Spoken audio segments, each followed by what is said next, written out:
After spending 2 years in Indonesia, 18 months of which has actually been spent living in Bali, we've lived in different parts of the island, we've visited a bunch of places, made memories, friendships here that will last a lifetime. We really have. So we've decided to put together a list of things we wish we knew before we ever stepped foot on this island. So here are 21 things that we wish we knew before visiting Bali.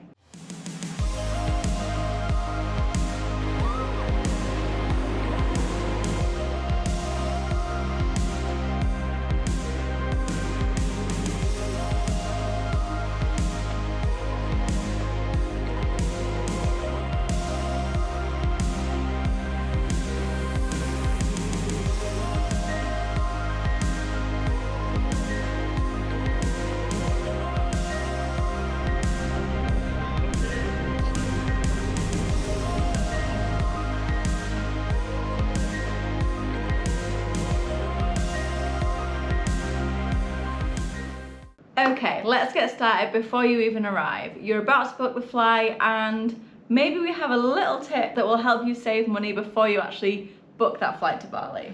Yeah, we were looking for a flight last August. Yeah. The prices to Bali were weirdly crazy expensive. Insanely expensive. And it is peak season, so we get it. Yeah, we tried VPNs and we tried all this stuff, the usual money saving tips for flights.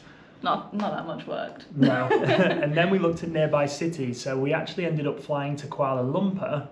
It was half the price. Yeah.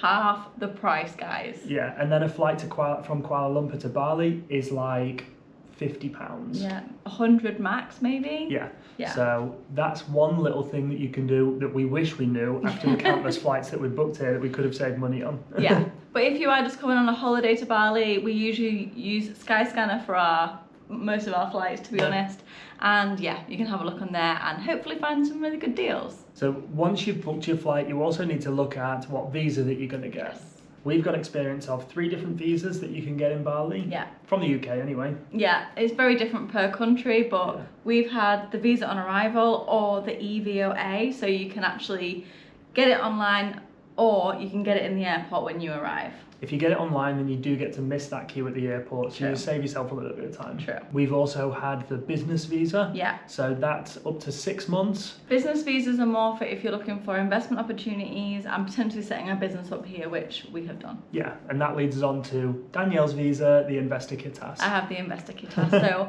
I come here for 2 years. I You stay can for stay 2 years. for 2 years, yeah. Yeah. When you get into the more complicated visa side of things, you're best off going with an agent. We Yes. use Bali Business Consulting. We really recommend them. Yeah, they tell you all the information that you have to send them, and they sort it out legally and properly, and that you're better off doing that than us fumbling through some information for you. 100%. But the likelihood is that you're going to be getting a tourist visa, which costs £25, I think, from pretty much any country that you buy it from.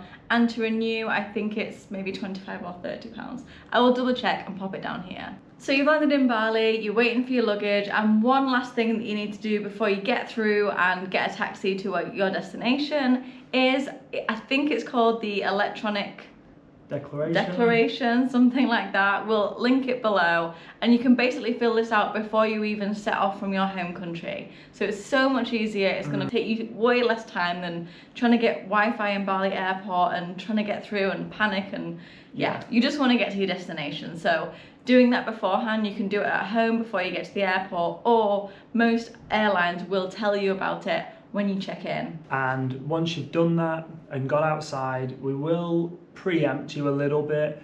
It's carnage as soon as you step foot outside that airport. You are going to get bombarded by taxi drivers wanting to take you to where you're looking to go. And the best thing, if you want to avoid that, is to book a car before. They'll have your name on the sign, just like in most places. Or you can go to the Grab station, which is right in the airport, and Grab is like the Uber, if you're more familiar with that app in your country, and it'll tell you the price, so you're not going to get overcharged or anything like that. You can even check the price on Grab before, and then use that to negotiate with a driver if you just want to hand your bag over to someone, get in the car and get to where you're going. For sure. Yeah. One thing that we will say is SIM cards. That's something that we actually got scammed the first time we ever came to Bali, because our driver that we got from the airport, we asked him to take us to a SIM card shop, and he took us to one, and they definitely scammed us because we paid like triple what you're supposed to pay, and it worked for maybe like a week. Yeah, we ended up, obviously we didn't know the currency, we didn't know anything. We were very new to Indonesia. We'd just set off on our travels actually. We're pretty green in terms of the travel life as well. And I think we ended up paying like $1 million. Yeah, I think each. Yeah. For almost like a week's worth of data. And it was meant to be like unlimited 30 days. Yeah. Oh yeah. Anyway, there's two options that you can do. One is that there is a Telkomsel store at the airport, so you can get it all sorted before you even leave. It will be a little bit more expensive, but not that much. And it's a legitimate way to get a SIM card in Bali. You know it's you know it's from the right people and it's going to last the right amount of time. If you do want to wait and you get the taxi and then you get to where you're staying, wherever it is in Bali, you can go out and find a Telkomsel store and do it there. Or you can get an eSIM, and we've been using Holofly a lot, so we'll pop a link here so you can get your eSIM if you want to do that. And in terms of those other apps that you can download, you've got Grab, InDrive, and Gojek. They are the main ones. Yeah, they are either food delivery or people delivery. I mean, drivers. And they can be scooters or cars and different size cars. Yeah, you can order food from them, pretty much anything. If you're in somewhere that's a little less rural, a little bit more busier, some of the more rural places you can't get Grab at all. You'll have to like hire drivers, or if you are driving a scooter, you can drive. But they're the main three. Other than that, obviously Holofly, if you were to get an eSIM, is a pretty helpful app. Yeah. And I'd say that's a Google Translate app. Okay, yeah. Has come in handy actually. It's always good to learn some like keywords before you go to any country. That's what we always try and do. But beyond that, get the Google Translate app as well. It's pretty good, and some of the locals even have it on their phone as well. If you have driven a scooter before and you are skilled in driving a scooter, we would recommend renting one. But please, please, please, if you are not sure or you don't know how to drive a scooter, either get a lesson or please just don't do it. It's not worth the safety of yourself and of others. And always, always, always wear a helmet. Always, guys. Even when you see other people not wearing them, you might just wear yours. When it comes to renting a scooter here in Bali, it's especially if you're from the UK, it's best to get the international driving license from the local post office. It's about £5, and this will stop you having to pay a bribe to a police officer if they pull you over. And it can also help with your insurance if you do get into sort of an accident or anything like that. You do need to have your scooter license in the UK for that also to be valid. So even if you get, what's it called, that thing in the UK, where you can ride scooters, not motorbikes, just scooters. You won't know. Anyway, even if you just get your local sort of scooter license, if you're going to be staying for longer, a better tip actually is to get an Indonesian driving license. That's what I have, and that means that you're covered for insurance purposes, and if you get stopped by any police, they know that you're able to drive. It means that you can rent a scooter a lot easier. So yeah, if you're staying for a bit longer, it cost about 1.6 million. That's the price that I paid at the end of 2024 for an NMAX. Well, that's just for the license. For the scooter, sorry, for the license, that's super helpful, and I'm pretty sure it also covers different parts of Southeast Asia as well. That's pretty good. Yeah, and at the minute we have an NMAX and we pay 2.2 million rupiah per month. Yeah, and just let Matt tell you about that because I don't know. So, when is the best time of year to come to Bali? Well, this rainy season's actually been pretty bad. So rainy season is from October, November until March, and then April through to September is dry season. So usually in rainy season it's obviously rainier and much more humid as well, whereas in dry season the sun shines a little bit more. It's really, really beautiful time to visit Bali. Way less rain, and the air is slightly less humid as well. There are still a couple of benefits to visiting during the rainy season, because with the rain comes that unbelievable green colour that comes out in the rice fields and in all the plant life that you get here in Bali. Is such a green natural island that is so good when that happens. But No one wants to be stuck inside for weeks on end In the rain. because it's just torrential at times. We've found that if we have been here in rainy season, it's better to be in as far in the south as you can. Even though this year, again, it's been crazy and it's very unpredictable, very rainy, and we've spoken to locals who have even said that this is one of the wettest wet seasons that they've known. Yeah, they've not seen it like this for years. Yeah. July and August is the busiest time, so if you do want it a little bit more laid back, a little bit less traffic, and a little bit more tranquil, maybe April, May, start of June, and into September, October is a really good time to visit. Yeah, should still be dry enough and a little bit less busy. Yeah. What about any tourist traps that you want to avoid? So for us, the biggest one that we would avoid, and it's mainly because it's just not quite our vibe, is Canggu, Kuta and Seminyak. That's savage. No, right? It's not our vibe.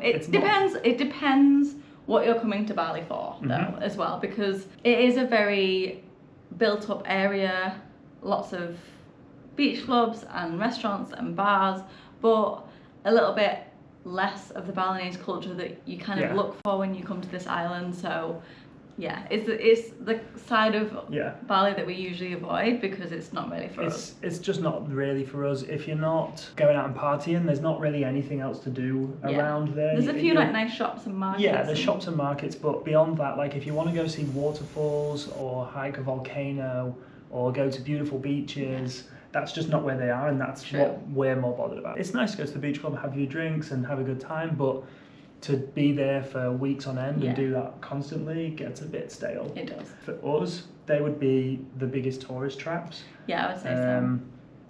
Other than that, there's, in terms of waterfalls, when you get to Ubud, some of the most popular waterfalls will be really busy, like Canto Lampo, where there's viral reels of people stood all over waiting for their one viral video. The guides are actually pros, though. If you do go there, the guides are genuine pros. They're getting like the most unreal shots of you, even just on an iPhone. But then there's way more impressive waterfalls.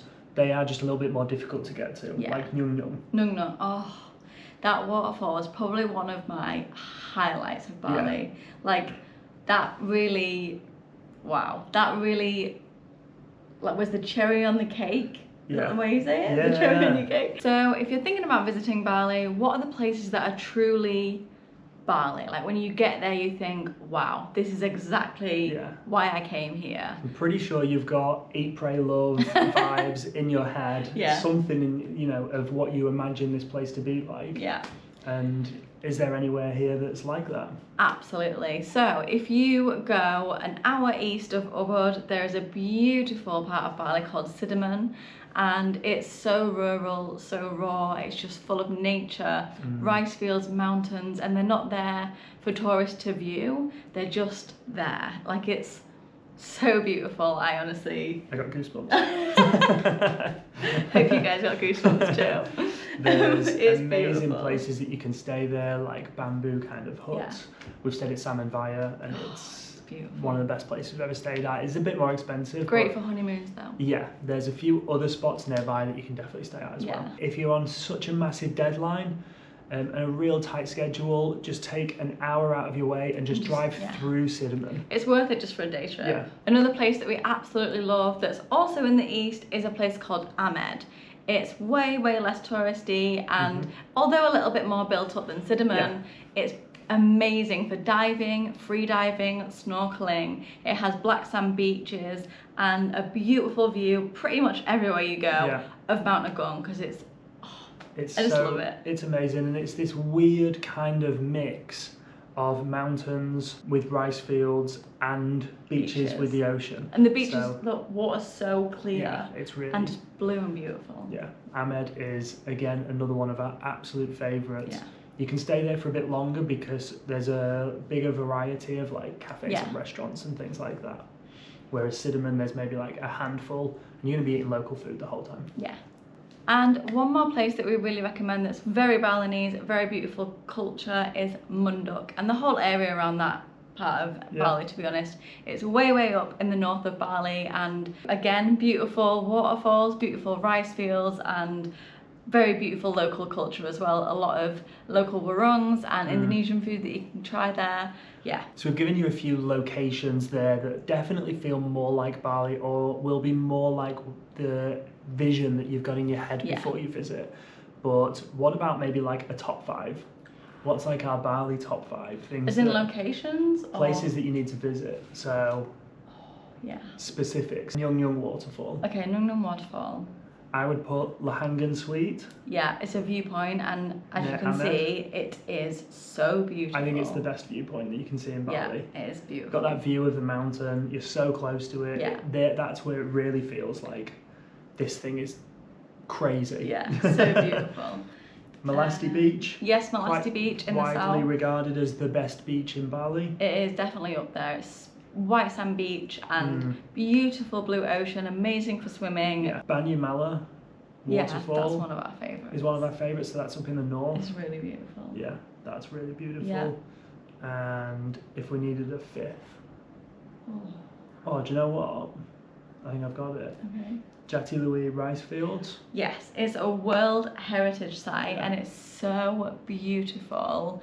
Like, usually when people come to Bali, they'll go to Ubud and they'll visit Tegalalang rice fields. It's beautiful. Don't get me wrong, it's beautiful and we love it there. But Jatilui is... Yeah, it's driving through there. amazing. It's just sort of endless with rolling hills of like rice fields. Even just driving around it is beautiful. Yeah, really, really love that.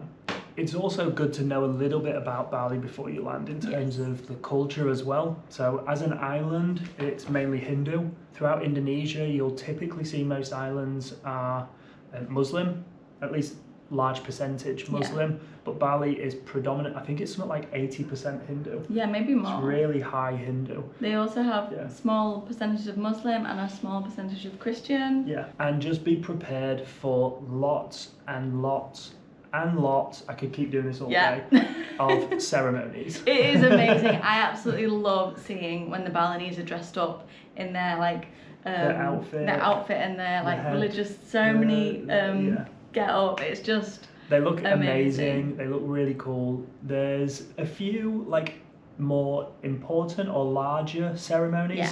Most are really small and you probably wouldn't even notice them if you drove past. You'd just see a group of people in those outfits around a small temple they have shrine. Ceremonies for a lot of things throughout a lot of stages of life. But the two biggest ones that if you are here, usually around March, is one called Nyepi. And it's kind of like Balinese New Year. It's a really, really amazing sacred day. And if you want to see more about Nyepi and what it is, check out this video here. The main thing to know about it is that it is a day of silence, so if you are here for that, you cannot leave your villa. You cannot. It's literally prohibited. Leave. There's police on the streets, you cannot leave. So, but watch the video for it. Another one about halfway through the year past Nyepi is Gulungan, which is similar but not a day of silence and a really, really big celebration and ceremonial date for all the Balinese. But yeah, be prepared for traffic to be stopped so that they can carry something to somewhere. It's really cool. Yeah, all like, and this can be at any time. You never know. It's like a surprise. What about paying for things? Do you need cash? Can you use a card? When you're in Bali, we use a mixture of both. It's always good to have cash on you, but in the main parts of Bali, everywhere takes card. You can tap your travel card, whatever. We use Starling, which I think is a UK kind of like crypto bank. But you can also use Monzo, Revolut, Wise. All of the ones, all of the international ones are really good. You can load that up and you can pay for it. You can have your pounds, dollars, euros, whatever on that card. Tap and it will convert it into the local currency. And then you don't have to carry literally millions of the local currency on you, because the denominations are pretty high. 1,000 rupiah is a fraction of we're talking pennies, like 10 pence, isn't it? 10,000 is 50p, 20,000 is a pound, 50,000 £2.50, 100,000 £5. It takes a minute to get used to the currencies, but yeah, it's good to have a bit of a mixture, especially if you're paying for small things at a little shop, if you just want some snacks or a beer or something. But yeah, in the main, we just tap with our card. And you can get cash out at a bunch of different places. The main ones that we don't get charged at are Mandiri. You'll see some that say link, and that's usually a bit of a bunch of like kind of banks that are connected in there, and we've never been charged from there. And Commonwealth Bank. Yeah, okay. You can get more. You can get 3 million out of Commonwealth Bank, whereas you can only get 2.5 million max out at the others. So that's quite good for helping you stretch your cash a little further. There you go. From the money man. One thing that people love about travel so much is the food. So what is the food like in Bali? Well, you'll find nasi goreng, which is basically fried rice, mee goreng, which is fried noodles, nasi campur, which is kind of a mix of a few different, kind of like a buffet. And yeah, there's quite a lot of options. There's some curries and babi guling, which is a really big dish in Bali. It's basically hog roast? Yeah, basically suckling pig. Yeah. So different parts of that. But yeah, pretty much most meals, if it's Balinese, include rice. The curry, it's not like India or Thailand where there's red curries, green curries, yellow curries. It's usually the same sauce. So the basis of the sauce is like a yellow sauce. Yeah. And that actually forms the basis of a lot of their food. Yeah. They coat their chicken in it. There's curries, rice, you know, all of that sort of stuff. A lot of it will be based on that. Yeah, really nice. A few other dishes that are a little bit sort of outside of that, you know, other than your nasi goreng and your mee goreng and things like that, which are just everywhere, so common everywhere. We really like chap chai. Yes, chap chai is good. Which is kind of like a soup, kind of like more like a broth. A broth, I think. yeah, more like a really flavoursome, bit salty broth with vegetables in it. Can find that it has chicken in it, but it's predominantly a vegetable dish. Yeah, that's a good one. And tempeh manis. Oh, tempeh. If you've never really had tempeh before, like you can find so many great vegan and vegetarian options here as well. But tofu you probably have had or heard of before, and it's usually a more softer meat it's made substitute. From soy. But tempeh, oh my god! I feel like even if you aren't veggie and you're not that bothered about veggie food, trying tempeh is so good. The consistency is way different, but it's fermented soybean. Yeah. And it's firmer, and tempeh manis is when it's kind of like coated in kind of like a sugary, like a sweet soy sauce, and then fried, and it's really crispy and super nice. And that you'll often find that in the nasi campur selections. Yeah, definitely try tempeh, guys. Yeah, and how to avoid that dreaded Bali belly. I say Bali belly because I don't really like the term, and I know that a lot of Balinese people don't really like the term because people. It's just food poisoning. I don't know why it's called Bali belly. You get it anywhere in the world. You can get it anywhere. And the main thing to do to avoid getting that, we didn't get it for a long time when we didn't eat meat. I don't think I've ever had it. Yeah, I've had it probably a couple of times. I've never had it. But I've never been so. I've never been so ill that I've had to go to the doctors or anything. No. The main thing is to go to places with really high reviews. So always research where you're going. Make sure to look around and see the cleanliness of somewhere if you're just on the fly, hungry, and you see somewhere. If you really want to avoid it, Danielle didn't eat meat here for probably most of the time that we've been here, and you've avoided it a bunch. So but then in the last 6 months I've eaten meat a lot more, and I've also been fine. So it's honestly, it's got a strong stomach. I've apparently got a strong stomach. I don't think it's as big as people make out. No, personally, I don't think anyway. And to be honest, if you're nervous about eating a local food, I would almost say that Bali food as a whole has evolved so much to embrace pretty much any cuisine in the world. Anyone and everything. And it's probably better than what you would have had in a different place. So you'll find some of the best Mexican food that you can get here. Or well, not necessarily authentic Mexican food, but tourist Mexican food. Burritos and stuff. Some of the best pizza that I've ever had. Yeah, same. I feel like they do Western food better than Western countries. Yeah. And I know that's a big statement, but I'm prepared to say it. One thing you won't find here is better fish and chips. That's true. We're from the UK, so we miss fish and chips. You can always find a banging burger or anything like that. Anything you want. But as far as the local food goes, it's delicious. As long as you're not eating in the really two local places. I feel like if you're eating somewhere that's local, like very much somewhere if you're in Sydenham, which is a Yeah. rural place, and there's a guy with a cart at a market, or yeah. at a market stall, somewhere like that. Yeah. Our guide even said to us, I can eat this, but you can't eat this. Our stomachs And we're probably like, aren't okay. meant for that. So if you're in Uluwatu, you're in Ubud, Canggu, even Munduk and Ahmed, places like that you can get Google reviews on there. Yeah. Probably have some of the best food of your life. Yeah. Another thing that people worry about is if they can have the ice in their drinks. Mhm. And I don't feel like that's No. ever been a problem here either. They don't make ice from the local water. No. And the key, didn't even know I was dropping this Little tip, small hack. is if it's got the hole in the middle, Yeah. that means that it's Like come fresh from ice. like an ice machine. Yeah. So you've been in Bali for a little while now, you've fallen in love with the island, as so many people have, we have, Yeah. and a bunch of more people still will.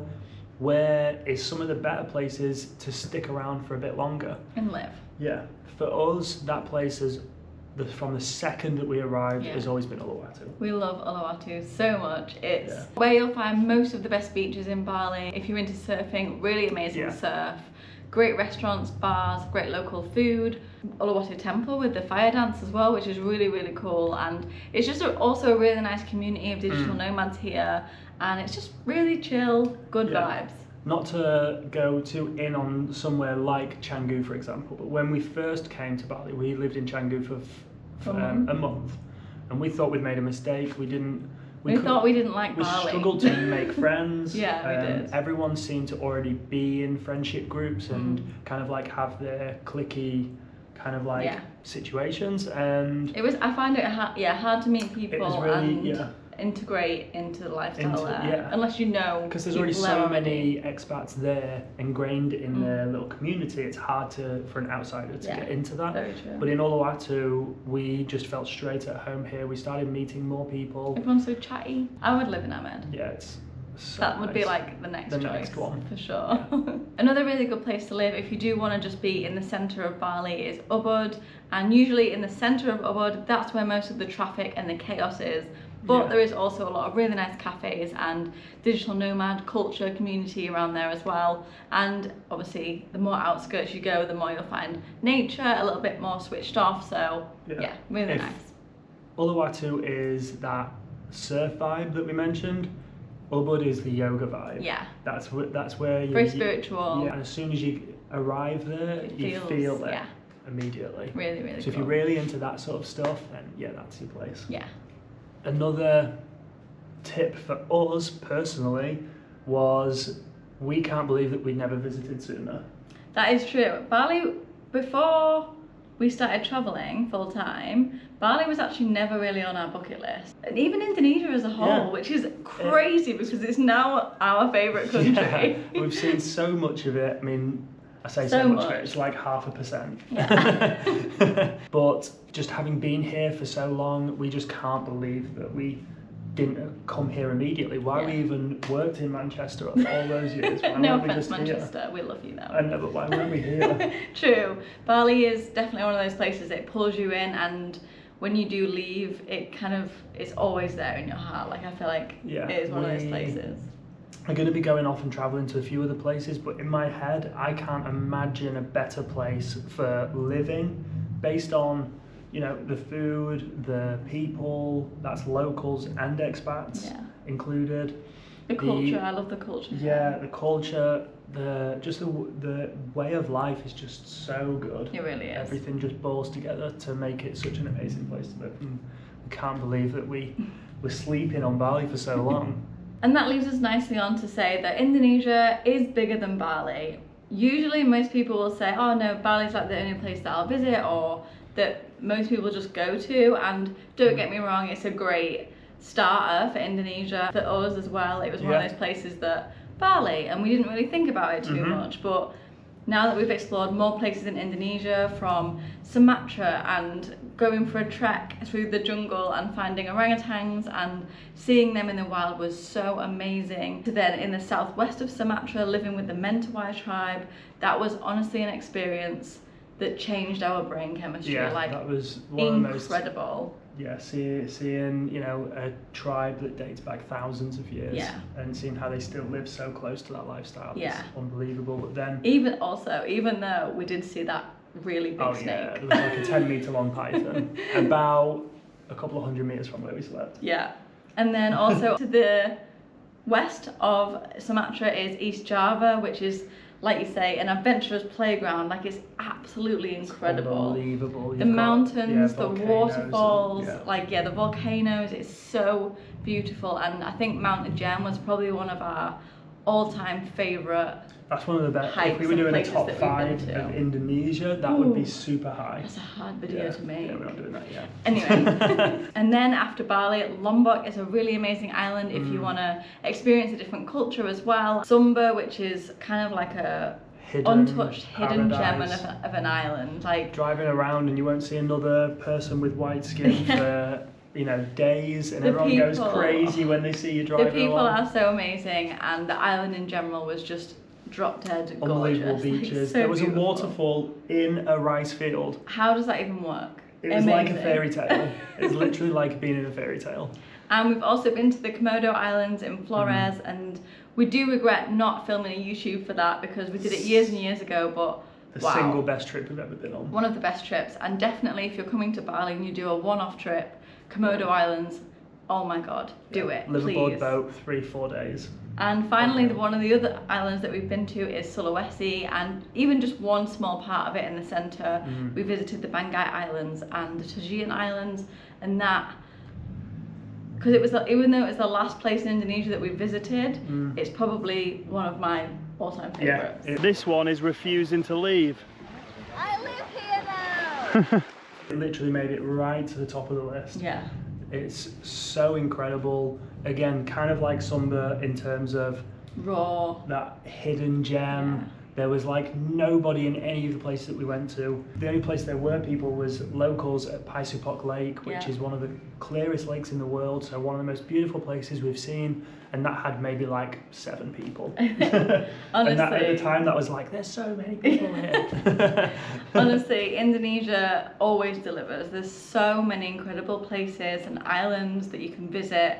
And yeah, please don't just think about one island that Indonesia has, because don't get us wrong, we love Bali. It's our second home, but Indonesia is so much bigger. You get out there and wow, there's some unbelievable places.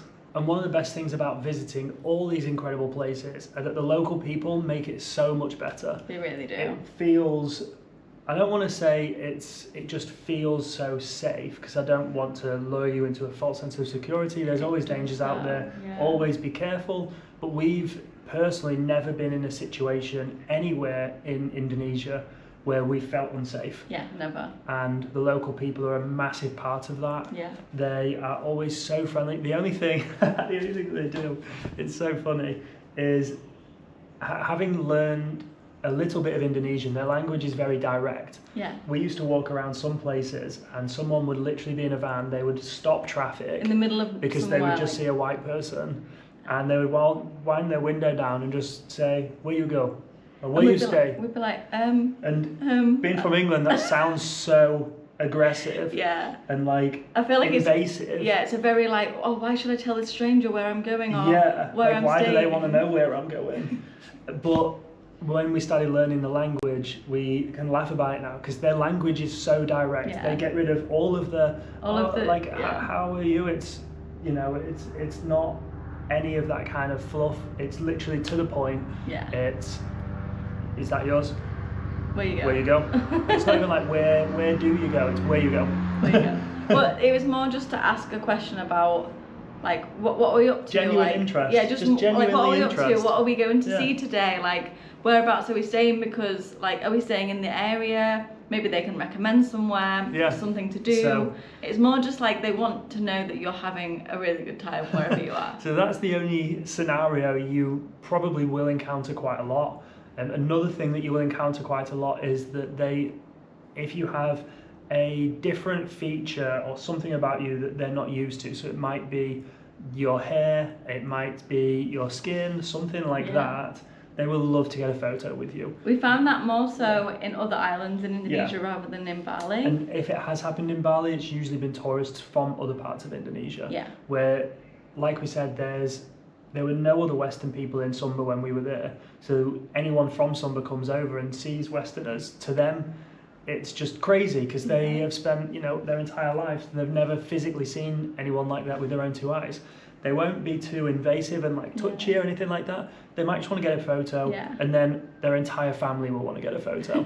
So true. You'll take it in turns, and it's just fun. Get your own photo. We've met some amazing people that way as well, and it's like such a good way to connect with the local people and the culture, and it's get your own photo as well. And they can give recommendations for where you are too, which is even better. So obviously the people in Indonesia are so lovely, and are there any scams? Are there scams that you can maybe get caught up in or that can happen?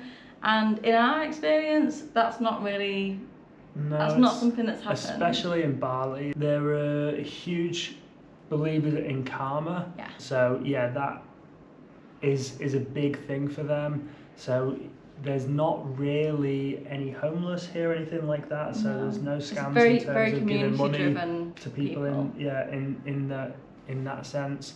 The only scam that we've ever experienced is when we got taken for the SIM card. Literally when we first arrived. Yeah, and it's not a thing that I've come across other people being stung by, so I wouldn't say there's any constant scams, something that you need to avoid as soon as you get here.